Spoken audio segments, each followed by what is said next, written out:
That door's made that same sound, literally for That's what decades. they've heard. It's the ghost that's here. We are rolling? All right. Can you start by telling me your name and how you fit into this particular story? My name is Debby Dobbins. I was friends with George from high school and met John later after he and George started making music together. But there were a lot of bands in high school bands and playing at clubs around town. And so I would see George at all these functions. Sometimes he'd be playing at them, and other times he would just be a spectator, like I was. And I was singing in bands too at that point in time. So we just knew each other from the local teenage clubs, the teeny bopper clubs. Do you remember when you first met him? Yeah, it was at a club that we used to go to at the YMCA called The Web. And that's where all the local high school bands would play, people like Pat Walters and the guy you interviewed earlier. And we would just all go there. It was just a teeny bopper hangout, and we were all the little hippie kids. We were all hippies, so. So would you go there and make music? Would you go there and just hang out and chat? I used to just go there and hang out because I was too shy to sing out in public that much. I was working with a band in another town and was keeping it a secret here because I was so shy about it. I was afraid people would shoot me down, so I didn't say much about it. So it was later on that George and I worked together in bands, and then John, of course, came into the picture. We all worked at the Carowinds amusement park the first year it opened here in '73. I sang in the rock band at the Frito-Lay Sound Circus. And John would come through. He was in the marching band, and he was playing the drums in the marching band, and they would march through the park, and we would all wave at each other and stuff. So it was a lot of fun. And Bill Hanna was over the way. So we've just always had this tight little group of musicians who've kind of always hung out here. Bill Hanna was my music teacher when I was 11 years old. And he married my Spanish teacher. So it's very incestuous around here. We're all interconnected. So. And what was George like when as a youngster? He was very fun. He was really crazy, very almost like a pixie, very mischievous. He was up for anything. He would have these weird ideas and just do crazy stuff and sneak out at night. And he was just an impish personality. He was always into something, always. It was almost like he was hyper. He just had to be into something all the time. And what sort of stuff would you get up to? Well, I remember he had, the boys started carrying mace. The long-haired boys started carrying mace because you would actually get attacked. And I remember him sneaking out of his house one night, and he fell out the window, I believe is what he told me. And the mace somehow went off, and it was all in his eyes, and he was rolling around on the front lawn trying not to scream and cry and wake up the neighbors because he was trying to sneak out of the house. So he was always getting himself into trouble, basically. But what a brilliant musician he was. The first time I heard him play, I was like, oh my God. And he played upside down and backwards. So all the chords were backwards and everything. So that was pretty amazing. Yeah, where was that where you first heard him play? Gosh, it might have been at somebody's house. It was so long ago. It might have been at a birthday party or something at somebody's house. We're talking, wow. I was probably like 16, and that would have made it like 1968. So yeah, it was a long time ago. But we would play at each other's houses. We'd go to each other's garages. So I'm sure it was probably in a situation like that. And then later on, when we were playing professionally, I was at the Carowinds rock band. We all got fired. Carl Firstman, George's buddy, was in that band too. And it was during the fall, and it was a really cold day. So the guys, I don't know how they got a hold of these balloons with helium in them, and they started breathing in the helium and talking into the microphone. And they got us fired for that day. So we went to a club and named the band Balloon. And so George was the bass player for that band. And we worked at this club called the Blue Max for like a year, and it was like the hottest club in town. So it was really kind of cool that we got fired. At what point did you come out of your shell then and admit that you were a singer and start singing? Probably about the time, around 17, 18 years old. I started working with a group of friends. And I had known Pat Walters since I was about 14, and so we all started messing around together and singing and doing stuff. And I was in a couple of bands, like one was called Trout Fishing in America, and then I joined a band called Eros. And there's a picture somewhere in my collection of George is playing bass in that band as well, because our bass player and our drummer had to go do something else. They were brothers, and I can't remember what it was they had to go do, but we replaced him for the night. And so there's a picture of us with George in our band then too. And that was, by that time he had the long curly Botticelli angel hair, you know. And you always wanted to grab that hair and just run your, and mine wasn't too different at the time either. It was real curly too, so we were the curly heads. But he was always so innovative. And the first time I ever walked into this studio where we are now was way back, probably 1972. And George had booked a session to record a couple of his songs, and he wanted me to sing backups. And so we were in here doing the song, and this was back when it was Arthur Smith Studios. And the secretary came in to the studio and said, "Who is this singing in here?" And George goes, "It's me." And she goes, "No, it was a woman." And he looked at me and he was so mad. He goes, "You're going to be famous." So, and actually I did start to get studio work after that. They wrote my name down and took my number. So George helped me get into studio work, much to his dismay. So I understand that he was a very kind of just creative person. Is that what it was like? Yeah, he was such a good writer, and he was always bringing in songs like at the last minute, and I would have to literally sing them on stage holding the lyrics, because I wouldn't have had time to learn it really, you know. But he wrote beautiful music, beautiful songs that still stick in your mind, you know. Probably my favorites are Guiding Star and Coney Island. Those two were just phenomenal. But he wrote very romantic songs. To be such a mischievous, kind of a troublemaker, impish sort of person, he had a very sweet romantic side that came out in his music.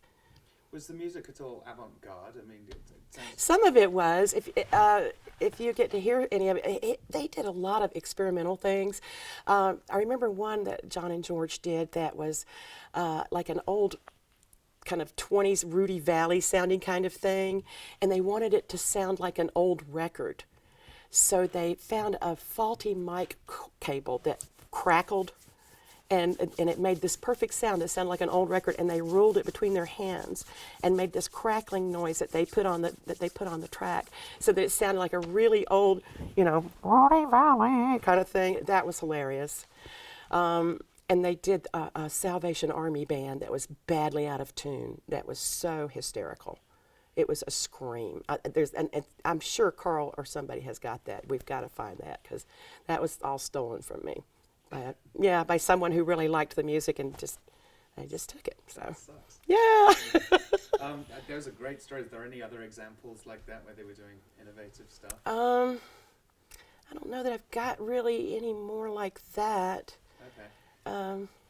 It's Right, so hard to remember now. It's been so long. When did John come into the picture? When did you first meet him? I didn't meet John until I guess it was around. Well, I met John, I guess, at Carowinds. That would have been 1973 when he was playing in the marching band, and he'd come in his little red coat and his little drum, and he was just a doll. He was adorable. And then later on, I went to school at Central Piedmont Community College. They had a really good music program there at the time, and John and George were there a lot. And John actually was teaching a synthesizer course there. And this was way a long time. This was 74, maybe 75. It was right before the accident, you know, a couple of years before. So yeah, they were very innovative. And I'd see them hanging around there all the time, but I didn't really hang with them that as much as I used to. You know, by that time we were all going in separate directions. And they had called me and wanted me to go to a gig with them, and I couldn't go. And we had talked about doing some recording, but we just never got to because of the accident. Now, you mentioned the synthesizer. Did you hear George's synthesizer music, and what did you make of it? Oh, it was John. Oh, John's synthesizer. John. No, he taught that, but I didn't really get to hear him do that. Mm-hmm. Okay.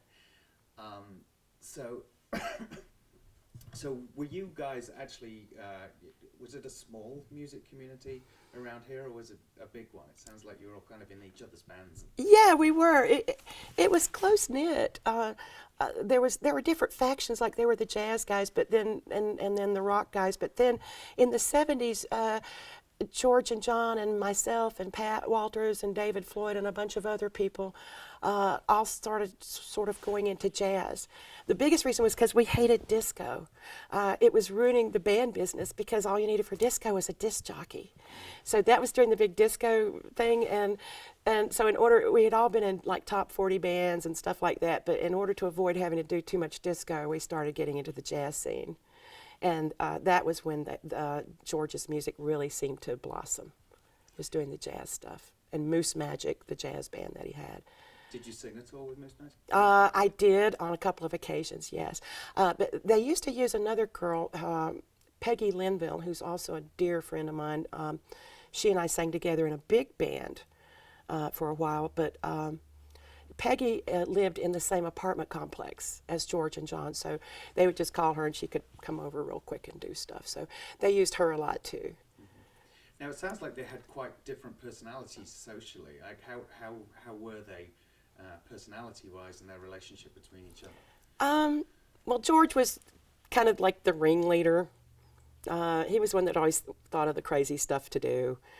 And John was more laid back, but he was like, oh, okay, let's do it. You know, down here in the South, when we were kids, we used to tie a thread to a June bug's leg. Do you know what a June bug is? It's a big beetle. And we would tie a piece of sewing thread to the June bug's leg and fly it around for a while, you know, and then let it go. And that's what George and John sort of reminded me of. It's almost like George was the June bug. And John sort of held the string and let him go around and do what he, you know, but John was kind of more of an anchor, I think. But he was right in there. I mean, he was like, oh, let's do it. Yeah, not in a bad way. No. George was always the one that came up with the wild ideas, though. He had the criminal brain. He was a very funny person, and I remember I think the closest thing to profanity I ever heard come out of him was, golly gee. Did you go to their apartment? What was that like? Yeah, they turned me on to some good music too. I remember an artist called Tomita, or Tomika. It was a Japanese guy who did Claude Debussy. Oh God, I can't remember the name of it. But anyway, they turned me on to that, and we would sit there and listen to that for hours and hours and hours and hours. This was a guy who played synthesizer, a Japanese guy, and their phone number, they were listed in the phone book as John N. George. John and George. Because that's what they were. They were John and George. Mm-hmm. And of course, Carl was always there too. And Carl and I worked together as a duo for quite a while. He plays piano and sings wonderfully. And so we worked a lot as a duo in some of the fancy places around town. And I remember one night when we couldn't make the gig, we asked George to play it for us. And instead of showing up in a nice outfit, George shows up in jeans and sneakers and starts setting up, and the lady's like, whoa, wait a minute. This is a formal, you can't dress like that. And he goes, well, that's all I've got. It turns out the lady fell in love with him and started using him too, but it didn't matter what was appropriate. George just was George. He just did what he did. He was very childlike. Mm-hmm.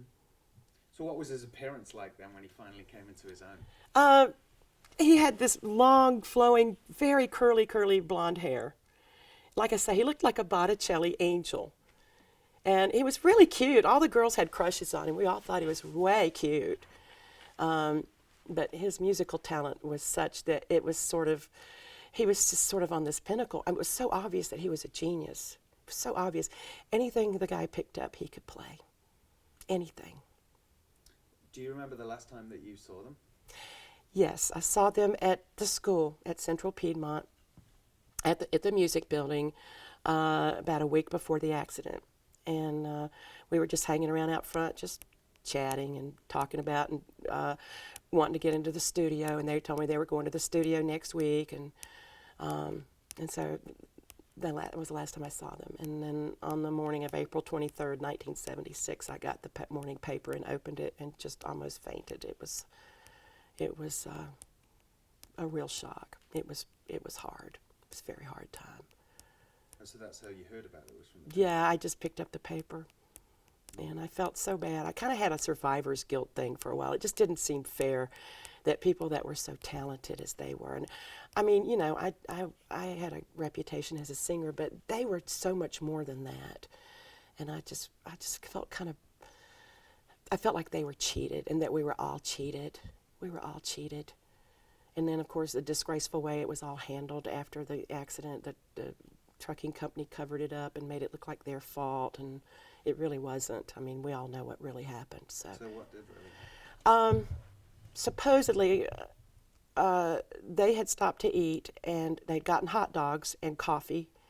One of them made a phone call. I can't remember who it was, maybe John. And the people in the restaurant remembered them because you never forgot those two. You know, they were into everything and very gregarious and outgoing people and funny and never mean-spirited, but just always very mischievous personalities. And so the people at the restaurant remembered them after the fact. And so they had had coffee. They were very wide awake, but according to the truck driver, they were driving up the wrong side of the road. And he said he honked and honked and honked, and that they didn't move. And the people who lived in the area who actually heard the crash said they never heard a horn, ever. And what really happened was this guy fell asleep at the wheel, and he was coming up the wrong side of the road. And he plowed them into a soybean field. And the trucking company immediately cleaned up the scene and removed evidence, and they planted, according to George's sister, they planted drugs on top of the car. A bag of pot on top of the car. Who would do that? And their blood work had no drugs in it at all. Neither one of them had taken any drugs at all. And this truck driver had a bad driving record as long as your arm. And this company went way out of the way to cover it up and make it look like it was their faults, because they knew they'd have to pay a lot of money. And George's mother, she was a dear, sweet lady, and we just lost her last month. I remember her talking about how, you know, she and her husband sued them and were trying to get some kind of satisfaction out of it, but I don't think they ever did. They would never admit they were wrong, but we all knew it. Everybody knew it. It was, and I think a police officer at the scene wrote down on the report that it was raining. It wasn't raining that night. So you see, somebody was bribed, and there was a lot of corruption going on from this trucking company. They wanted it to go away, and so they basically did make it go away. And they were a big trucking company. Mm-hmm. You don't have to name them. But. No, I probably shouldn't, but yeah, they were a big trucking company. Okay, and did you go to the funeral? Oh, yeah. And that was quite well attended, from what I understand. It was a double funeral. They were in matching caskets. All of the families were there. All of our friends were there. It was Melvin Cohen, who owned Reliable Music. He was another fixture in town. He's passed away now, but he owned the big music store where everybody went, and he provided all the speakers and stuff and set up a PA in the chapel and played their music over it as we came in. And I can't really remember the service that well. I think I was just kind of out of it. But I remember when they were buried like in two places, like, I don't know if there's their feet together or their heads together, I don't know, but they were buried like this, parallel to one another. And I used to go there quite often. I need to go there again because apparently that's where they laid Mrs. Shaw to rest, was in the same cemetery.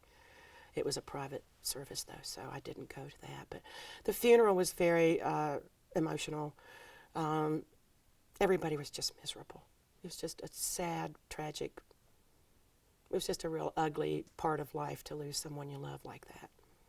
What do you think they would have gone on to? There's no doubt, there's no doubt in my mind that they would have become very, very, very famous. There's no doubt. because they were so creative. They couldn't not create.